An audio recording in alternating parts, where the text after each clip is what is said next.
স্ট্যাকিট ID job প্রিপারেশনের পক্ষ থেকে সবাইকে আবারও স্বাগতম জানাচ্ছি। আজকে আমরা power grid company of Bangladesh PGCB এর একটি কোশ্চেন সলিউশন করব। কোশ্চেনটি হচ্ছে সাব অ্যাসিস্ট্যান্ট ইঞ্জিনিয়ার পোস্টে, সাব অ্যাসিস্ট্যান্ট ইঞ্জিনিয়ার কম্পিউটার এই পোস্টের একটি পরীক্ষা হয়েছিল কিছুদিন আগে। সেই প্রশ্নের একটি প্রশ্ন আমরা সলিউশন করব। আমার কাছে সবসময় যে কোশ্চেনটি সবচেয়ে ইন্টারেস্টিং মনে হয় সেই কোশ্চেনটা সলিউশন দেওয়ার চেষ্টা করি। এই পরীক্ষাটা নিয়েছিল, এর এক্সাম টেকার যে ছিল সেটা ছিল বুয়েট। সবসময় পিজিসিবির পরীক্ষা ম্যাক্সিমাম সময় বুয়েট নিয়ে থাকে, তো তাদের যে কোশ্চেন প্যাটার্ন সেই কোশ্চেন প্যাটার্ন অনুযায়ী পরীক্ষা হয়েছিল। তো কোশ্চেনটি সলিউশন করার আগে আমি কিছু কথা বলিনি, আমি কেন একটি কোশ্চেন সলিউশন করি, কেন পুরো কোশ্চেনটা আপনাদেরকে সলিউশন করে দেই না। আমি একটা করে কোশ্চেন সলিউশন করি, কারণ হচ্ছে যদি আমি সম্পূর্ণ কোশ্চেনটি সলিউশন করতে যাই সেক্ষেত্রে ভিডিওর যে লেন্থ সেটা অনেক বেশি বড় হয়ে যায়, এবং বেশি বড় হলে অনেকে সেটা দেখতে পছন্দ করে না। বিকজ সবাই যেটা চায় সেটা হচ্ছে যে কোশ্চেন করে যে কত মিনিটে আমার আউটপুটটা, কত মিনিটে আনসারটা সেটা একটু বলে দেন, তাহলে শুধু সেই মিনিটটা দেখবে। তো আসলে আমার যেটা ধারণা সেটা হচ্ছে যে আপনি যদি শর্টকাটে, সবাই যেটা আমাদের মধ্যে যেটা সবচেয়ে বেশি টেন্ডেন্সি সেটা হচ্ছে শর্টকাটে অনেক কিছুই চাই। শর্টকাটে আমি সাকসেসফুল হতে চাই, শর্টকাটে আমি একটা জিনিস শিখতে চাই। আসলে শর্টকাটে যে জিনিস শিখলে একটা প্রবাদ আছে যে অল্প বিদ্যা ভয়ঙ্করী, ঠিক আছে, little learning is a dangerous thing. So এরকম হবে ঘটনাটা। আপনি দেখা গেছে যে শুধু আনসারটা দেখলেন, কেন আনসারটা ওইরকম আসছে সেটা আসলে বুঝতে পারলেন না। তো সেই জন্য আমি ওই আপনাদের জন্য ছোট করে ভিডিও করার চেষ্টা করি, কিন্তু প্রথমে এই কথাগুলো বলে নিচ্ছি আজকের ভিডিওতে। আলাদাভাবে আসলে বলার মতো সুযোগ হয় না, বিদায় এই ভিডিওর মাধ্যমে আপনাদেরকে জিনিসগুলো বলে থাকি। আপনারা যার ভালো লাগবে সে গ্রহণ করবেন, যার ভালো লাগবে না সে ইগনোর করতে পারেন। এটা আমার ব্যক্তিগত মতামত, এটা আপনার উপরে চাপিয়ে দেওয়া না, এটা আমার ব্যক্তিগত মতামত। এটা আপনি নিতেও পারেন, না নিতেও পারেন। যদি আপনার জীবনে কোনো জায়গায় কাজে লাগে তাহলেই সাকসেস, আর যদি কাজে না লাগে তাহলে সিম্পলি ইগনোর করবেন। ওকে, সো দুটি কথা আমি এখানে ভিডিওটি শুরু করার আগে আমি বলে নিচ্ছি। সেটা হচ্ছে আমি বললাম যে ফুল কোশ্চেন কেন আমি সলিউশন দিচ্ছি না, আর সেকেন্ড যেটা সেটা হচ্ছে আপনি এই ভিডিওগুলো কোন সময় দেখবেন, এটা খুব ইম্পর্ট্যান্ট একটা জিনিস। সেটা হচ্ছে আপনি সারা মানে ইন্টারনেটে ইউটিউবে হাজার হাজার ভিডিও আছে। সো আপনি কি সবসময় কি ইউটিউবের ভিডিও দেখতে থাকবেন, বা আপনি কি ফেসবুক ব্রাউজিং করতে থাকবেন?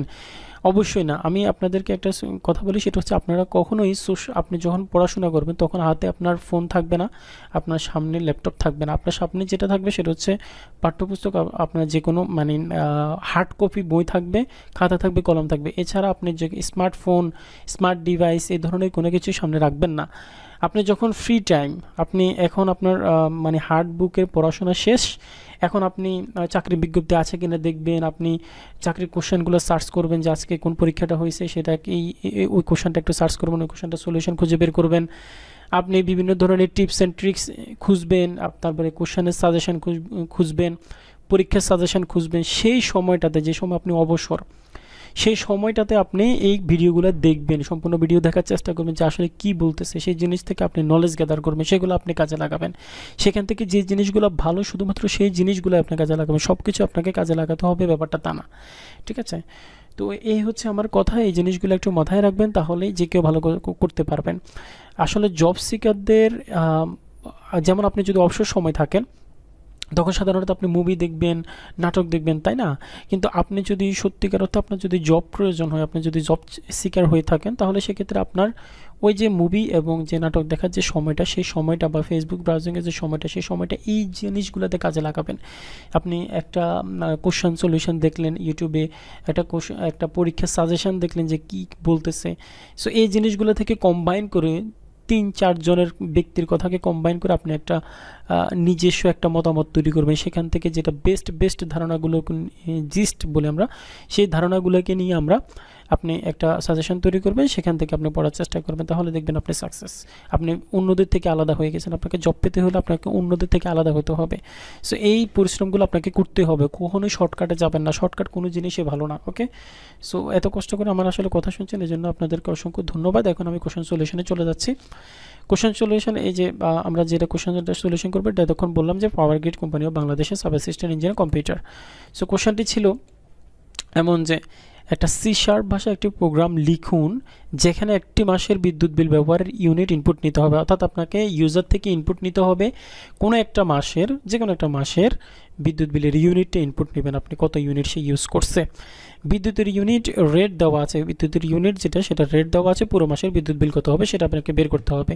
তো এখানে জাস্ট একটা স্যাম্পল কিছু দেওয়া আছে যে পার ইউনিট বিদ্যুৎ বিল দেওয়া আছে, আপনাকে কোশ্চেনে বলে দেওয়া আছে যে পার ইউনিট বিদ্যুৎ বিল আপনাকে বলে দেওয়া হয়েছে সেটা হচ্ছে 5 টাকা 50 পয়সা। ওকে, সো এই হচ্ছে পার ইউনিট বিদ্যুৎ বিল। এটা আপনি এটা যেহেতু বলে দিয়েছে এটা স্ট্যাটিকভাবে ইনপুট নিতে পারেন। আর স্যাম্পল ইনপুট অর্থাৎ যেটা আপনাকে ইনপুট নিতে হবে ইউজার থেকে সেটা হচ্ছে আপনার ইনপুট নিতে হবে। এখানে বলছে যে 50 টাকা যদি হয়, 50 ইউনিট যদি হয়, সেক্ষেত্রে আপনার আউটপুট অর্থাৎ টোটাল আপনার বিদ্যুৎ বিলটা কত ওই মাসে। তো এখানে আপনার প্রোগ্রাম লেখার জন্য আমি আমার কম্পিউটারে ফিরে যাচ্ছি, আমি স্লাইড থেকে বের হয়ে যাচ্ছি। স্লাইড থেকে বের হয়ে আমি সি শার্পের যে অ্যাপ্লিকেশন সেখানে আমি ভিজুয়াল স্টুডিওতে চলে আসলাম। ভিজুয়াল স্টুডিওতে আসার পর আমি প্রথমে ফাইলে যাব, ফাইল থেকে নিউ থেকে আমি নতুন একটা প্রজেক্ট নিব। প্রজেক্ট নিয়ে এখানে দেখেন কনসোল অ্যাপ্লিকেশন। আমাকে কিন্তু উইন্ডো ফ্রম অ্যাপ্লিকেশন তৈরি করার জন্য বলে নাই, যদি বলতো তাহলে অর্থাৎ এরকম একটা গ্রাফিক্যাল এরকম বলে না, আমাকে জাস্ট হলো যে একটা কনসোল অ্যাপ্লিকেশন নিয়ে দেখালে হবে। সো আমি কনসোল অ্যাপ্লিকেশন নিলাম। কনসোল অ্যাপ্লিকেশন আপনারা প্র্যাকটিস করতেও পারেন না করতেও পারেন, সিম্পলি সি এর মতোই প্রোগ্রাম, শুধু পার্থক্য হচ্ছে স্ট্রাকচারে। ওকে, আমরা যাব সেখানে কনসোল অ্যাপ্লিকেশনে ক্লিক করতে হবে, কনসোল অ্যাপ্লিকেশনে, আর এখানে একটা আপনার নেম দিতে হবে, কোথায় সেভ করবেন সেটা দিয়ে ওকে দিবেন। আমি যেহেতু এটা আসলে সি শার্পের টিউটোরিয়াল না সেই জন্য আমি ডিটেলসে যাচ্ছি না। সো এইখানে ক্লিক করার পরে ওকেতে ক্লিক করতে হবে। ওকেতে ক্লিক করার পরে বাই ডিফল্ট যে জিনিসগুলোর দরকার সেই জিনিসগুলো এখানে চলে আসবে। একটা সি এর প্রোগ্রাম যেমন আপনি যখন শুরু করবেন তখন আপনাকে এরকম বাই ডিফল্ট কোনো কিছু দিয়ে দেওয়া থাকে না, সেখানে আপনাকে পুরোটাই লিখতে হচ্ছে, যে মেন ফাংশনটা লিখবেন। এখানেও সেম, এখানে একটা মেন ফাংশন আছে। এই যে প্রথমে আমি একটু বলে দিই, এই প্রথমে যেগুলো দেখছেন এগুলো ধরেন যে একটা হেডার ফাইলের মতোই কাজ করে আর কি, যে আপনি ইনপুট আউটপুট সংক্রান্ত যে যদি ধরেন আমরা সিতে যেটা করি যে প্রিন্টার ফাংশন ইউজ করি, স্ক্যানার ফাংশন ইউজ করি, ওটার জন্য যে হেডার ফাইলের দরকার হয়, তাই না? সো এইখানেও একটা হেডার ফাইলের দরকার হয়, সেটাকে আমরা এভাবে ডিফাইন করে থাকি ইউজিং সিস্টেম। এই সিস্টেমের মধ্যে আমার ওই ইনপুট এবং আউটপুট নেওয়ার জন্য যে ফাংশনগুলো প্রয়োজন সেই ফাংশনগুলো এখানে ডিফাইন করা আছে। এরপরে এই নেম স্পেস এটার মধ্যে আমার একটা ক্লাস নিয়েছি প্রোগ্রাম, এটা হচ্ছে আমার মূল যে ক্লাসটা সেটা, সেই ক্লাসের মধ্যে আমি কি করলাম একটা মেন ফাংশন এটা বাই ডিফল্ট দিয়ে দিয়েছে তারা। সো এই মেন ফাংশনের মধ্যে আমরা জানি যে কোনো প্রোগ্রাম যদি শুরু করতে সেটা মেন ফাংশন থেকে শুরু হয়। সো আপনার এখানে কিছুই করা লাগবে না, আপনার জাস্ট হচ্ছে ধরেন এটা একটা স্ট্রাকচার সি শার্পের প্রোগ্রামের, ঠিক আছে, একটা ক্লাস তার ভিতরে একটা মেন ফাংশন। ওকে, কীভাবে মেন ফাংশনটা ডিক্লেয়ার করে, static void main string argument. Okay, এটা দিতে হবে। সে স্ট্যাটিক ভয়েড মেন কেন লিখলো স্ট্রিং, এটা আসলে যেহেতু এটা সি শার্পের ডিটেল ভিডিও না সেক্ষেত্রে আমি সব কিছু ইগনোর করলাম, আমি জাস্ট আমার যে মূল প্রোগ্রামটা লিখতে বলছি আমি সেখানে চলে গেলাম। তো আপনাদের পরীক্ষায় যদি এরপরে যদি কোনো সি শার্পের এরকম প্রোগ্রাম আসে তাহলে আপনারা যেটা করবেন শুধু এই লাইনটা লিখবেন ইউজিং সিস্টেম, এরপরে এরকম একটা নেম স্পেস নেবেন, নেম স্পেস একটা নাম দিবেন, যে কোনো একটা নাম দিবেন, দিয়ে সেকেন্ড ব্র্যাকেটের ভিতরে আবার একটা ক্লাস নেবেন, এটা না নিলেও চলবে, ক্লাস নিলেও পারবেন। এরপরে একটা ক্লাস নেবেন, ক্লাসের ভিতরে এই যে ক্লাসের ভিতরে এই মেন ফাংশনটা লিখবেন, ঠিক আছে, একটা নেম স্পেস একটা ক্লাস একটা মেন ফাংশন, ঠিক আছে, এটা হচ্ছে তার স্ট্রাকচার। আর এই যে এখানে শুধু এই হেডার ফাইলটা ইনক্লুড করবেন, ঠিক আছে, এটা হচ্ছে ইনপুট আউটপুটের জন্য লাগবে। ওকে, সো আমি যেটা করি এরপরে বাকি অংশটা সব ল্যাঙ্গুয়েজে একই রকম ভ্যারিয়েবল ডিক্লেয়ার করা, ইনপুট নেওয়া এবং আউটপুট দেখানো, এই তো। তো আমি প্রথমে আমার কি লাগবে, আমার হচ্ছে যে ইউনিট লাগবে, তাই না, ইউনিট লাগবে। সো তারপরে লাগবে হচ্ছে বিদ্যুৎ পার ইউনিট কস্ট কত সেটা। তো আমি ধরেন হচ্ছে ডাবল দিলাম, এটা ডাবল টাইপের ভ্যারিয়েবল ডিক্লেয়ার করলাম। আমি ডাবল টাইপের ভ্যারিয়েবল ডিক্লেয়ার করলাম কস্ট পার ইউনিট। ওকে, আমি কস্ট পার ইউনিট দিলাম হচ্ছে আমার কত, 5 টাকা 50 পয়সা, যেটা আমাকে দিয়ে দিছে। ওকে, 5 টাকা 50 পয়সা। এরপরে হচ্ছে আমার কি নিতে হবে, ইনপুট নিতে হবে, তাই না, ডাবল যে আমার ইউনিট কত, তাই তো, ইউনিট কত। ওকে, এই হচ্ছে আমার দুইটা ভ্যারিয়েবল, এটা টোটাল বিলের জন্য একটা লাগবে ডাবল টোটাল বিল। ওকে, টোটাল বিলটা আমার কত সেটার জন্য একটা ভ্যারিয়েবল প্রয়োজন হবে। পরে আমরা যেটা করব, আমরা ইউজার থেকে ইনপুট নেব, কি ইনপুট নিব, ইউনিটটা ইনপুট নিব, তাই না। তো ইউনিট ইনপুট নেওয়ার জন্য এখানে ইনপুট নেওয়ার জন্য আমরা সিতে যেটা করতাম সেটা হচ্ছে স্ক্যানার ফাংশনটা ইউজ করতাম। এখানে আমি যেটা করব সেটা হচ্ছে কনসোল ডট রিড লাইন। ওকে, রিড লাইন ফাংশনটা ইউজ করব। এই ফাংশনটার কাজ কি, এই ফাংশনটার কাজ হচ্ছে ইউজার থেকে ইনপুট নেওয়া। এখন রিড কি হয়ে গেল, রিড লাইন হবে। ওকে, রিড লাইন হবে। এই ফাংশনটার কাজ কি? এই ফাংশনটার কাজ হচ্ছে ইউজার থেকে ইনপুট নেওয়া। ওকে, এখন ইউজার থেকে ইনপুট নেবে, ইউজার থেকে ইনপুট নিয়ে কোথায় রাখবে সে? আমরা কোন ভেরিয়েবলে রাখবো? ইউনিট নামক যে ভেরিয়েবলটা আছে সেখানে রাখবো, তাই না? ইউনিট। ওকে, এখানে যে একটু ডেকোরেশন করা সেইগুলো আমি করছি না। ডেকোরেশনের কাজটা যদি করেন, যে একটা ধরেন আমরা একটা প্রিন্ট টাইপের মধ্যে দিয়ে একটা মেসেজ শো করা যে প্লিজ ইনপুট দ্য ইউনিট। হ্যাঁ, সো আমরা ওই ধরনের ডেকোরেশন করছি না, আমি সরাসরি জাস্ট প্রোগ্রামটাই লিখছি। এখন কথা হচ্ছে এই যে কনসোল ডট রিড লাইন থেকে যে নাম্বারটা ইনপুট নেবে, কোন একটা হয় ইউজার নাম্বার ইনপুট দিতে পারে, ক্যারেক্টার ইনপুট দিতে পারে, যে কোনো কিছু ইনপুট দিতে পারে, তাই না? তো আমরা সেটাকে আমার যেটা ইনপুট দিবে আমরা সেটাকে কী করব, যেহেতু ইউনিট হচ্ছে একটা ডাবল টাইপের ভ্যারিয়েবল, সো আমরা এই যে রিড লাইনের থেকে যেটা ইনপুট নেবে সেটাকে আমরা পুরোটাকেই আমরা ডাবলে কনভার্ট করে ফেলবো। ডাবলে কনভার্ট করার জন্য আমাকে যে এখানে একটা মেথড আছে সেটা হচ্ছে কনভার্ট ডট টু ডাবল। ওকে, টু ডাবল, এই যে এই পুরোটাকে আমি ওই মেথডের মধ্যে টু ডাবল মেথডের মধ্যে দিয়ে দিব। ঠিক আছে, তাহলে এই কনসোল ডট রিড লাইন থেকে যেটা ইনপুট দিবে সেটাকে আমরা ডাবল করে ইউনিটের মধ্যে, ইউনিট নামক যে ভ্যারিয়েবলটা আছে সেটার মধ্যে রেখে দিলাম। ঠিক আছে, রেখে দেওয়ার পরে আমি এখন যেটা করব, যে আমার এখন ইউনিট আমি নিয়ে নিছি যে কত ইউনিট সেই ব্যবহার করছে। তাহলে আমি পার ইউনিটের প্রাইসটাও জানি, কত ইউনিট সে ব্যবহার করছে সেটা জানি, তাহলে টোটাল আমি বিলটা বের করতে পারবো। টোটাল বিল ইকুয়াল টু, এটা সিম্পল। আপনি যদি মানে আপনি যদি প্র্যাকটিক্যালি যদি জিনিসটা বিদ্যুৎ বিল বের করতে চান সেখানে অনেক ধরনের ক্যালকুলেশন আপনাকে করতে হবে, কিন্তু প্রশ্নে অত ক্যালকুলেশন করতে বলে না, জাস্ট বলছে যে ইউনিট প্রাইস এত, ইউনিট এত হইলে ওই মাসের বিদ্যুৎ বিল কত। ঠিক আছে, এখানে আপনাকে কমপ্লিকেটেড করবেন না যে আপনাকে ডিমান্ড চার্জ অ্যাড করতে হবে, আপনাকে মিটার চার্জ অ্যাড করতে হবে, কিছুর দরকার না, আপনি জাস্ট হলো যে এটা ক্যালকুলেশন করে দেখালে হবে। ঠিক আছে, আর যদি কেউ যদি মিটার রেন্ট, তারপরে আপনার ডিমান্ড চার্জ সব কিছু যোগ করে দেখান, হ্যাঁ, সিঙ্গেল পেজের ক্ষেত্রে এত, 3 ফেজের ক্ষেত্রে এত, হ্যাঁ দেখাতে পারেন, কোনো সমস্যা নেই, আরও বেটার আর কি। কিন্তু সিম্পলি উত্তরটা যদি সিম্পলি দিতে চান তাহলে এতটুকু করলেই হবে। So total bill equal to হবে কত, আমার ইউনিট। ঠিক আছে, আমার কত ইউনিট ব্যবহার করছে সেই unit into cost per unit. So এটা করলে কি হবে, এই পুরোটা গুণ করে আমার টোটাল বিলে চলে আসলো। এখন আমি কি করব, আমি আমার দেখাবো, তাই তো? তা আমি দেখানোর জন্য এখন আমার যে ফাংশনটা আমরা ব্যবহার করব সেটা হচ্ছে কনসোল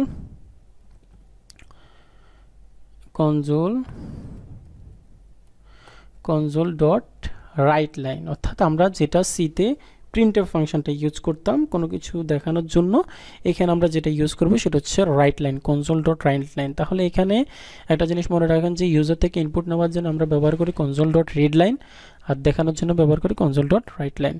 তাহলে কি পুরোটা কিন্তু এখন সি এর মতো হয়ে গেল। ভেরিয়েবল ডিক্লারেশন এখানে যেটা ডাবল, হ্যাঁ সি তো আছে ডাবল, এখানে জাস্ট হলো যে ওই যে রিড লাইন দিয়ে যেটা ইনপুট নিলেন সেটাকে কনভার্সন করা লাগতেছে, ওইখানে কনভার্সন করা লাগতো না, এই তো।